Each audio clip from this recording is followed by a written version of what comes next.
Hi guys, today I am on to talk about my new book which I am going to be reading as part of my 19 books in 2019 challenge.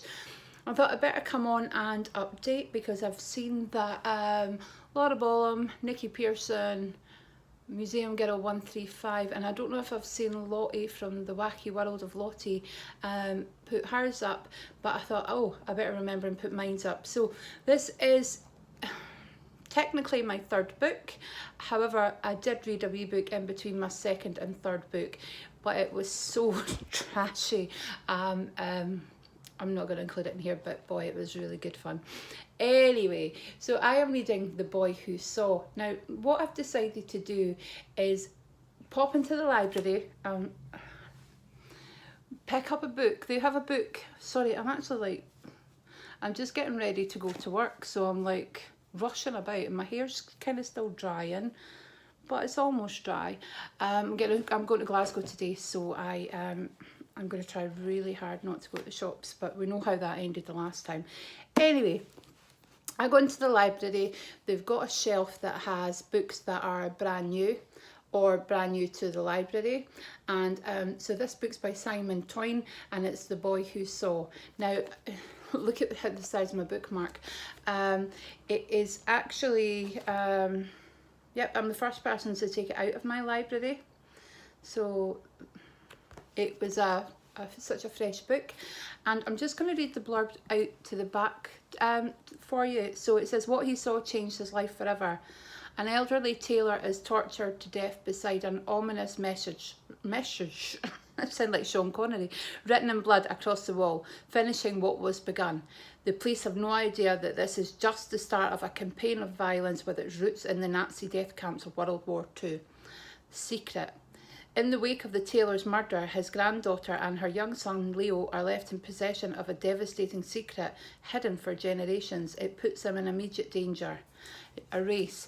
When they meet Solomon Creed, a maverick with an unknown past and an uncertain future, they are hunted across France by a powerful organisation and left with one chance of survival: expose the shocking truth or be silenced forever.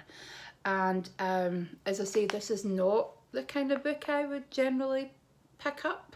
The wee boy's grandfather is he's murdered, he's tortured, and the torture scene in the book, it wasn't horrendous, but for somebody who likes light reading material, it was quite disturbing for me.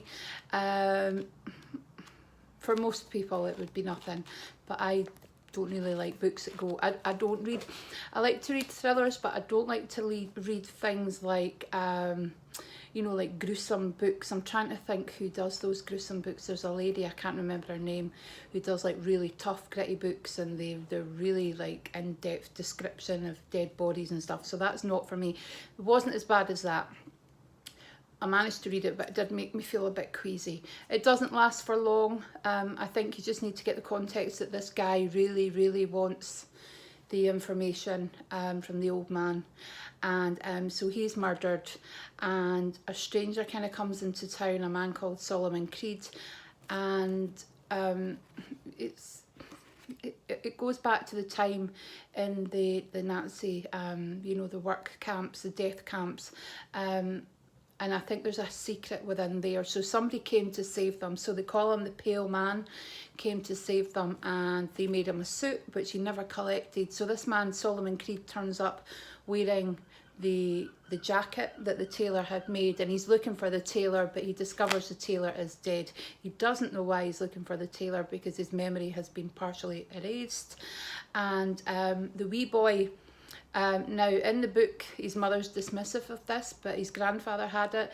The wee boy sees people in colours, so he recognises this man in the suit has, even though he can be very aggressive, this man in the suit, or the suit jacket, has a white golden aura, which this wee boy has, and apparently this wee boy can see people's, I would say aura, they just call it colour.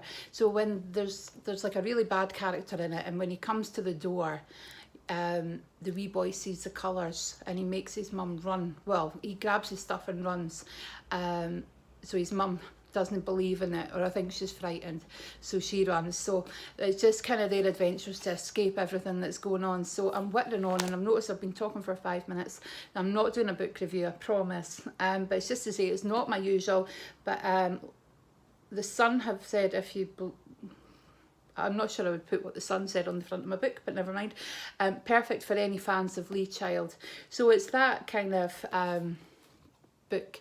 So yeah, I'm quite enjoying it. It's a wee bit different. Let me know what you're reading below. I've not joined the formal kind of tag that Lottie created, because there was a whole different criteria, and as I say, I don't have a selection of books at home. I tend to charity shop any books that I buy, and the books that I do have all tend to be the one genre. So my sister cleared out her attic, so it was brilliant. That was one of the books that I was reading. It was one of these old books that we used to read years ago, so it was really fluffy, chick lit, boy meets girl, girl falls in love, boy doesn't realise it, then something happens and they get together. So I kind of thought I want to do something a bit meatier for these challenges, but in between I want to read a really good old-fashioned kind of chick lit slushy nonsense book, the type that you can, you know, just pick up and put down whenever you want. So yeah, this is my book. So I hope you are enjoying seeing what we're all reading, and I think some of the others might be doing book reviews, but Laura is passing me her book, the page 2-in-1, so she was very kind and she kind of skipped over so that I didn't know too much. So thanks very much, guys. Have a lovely day. Thank you. Bye.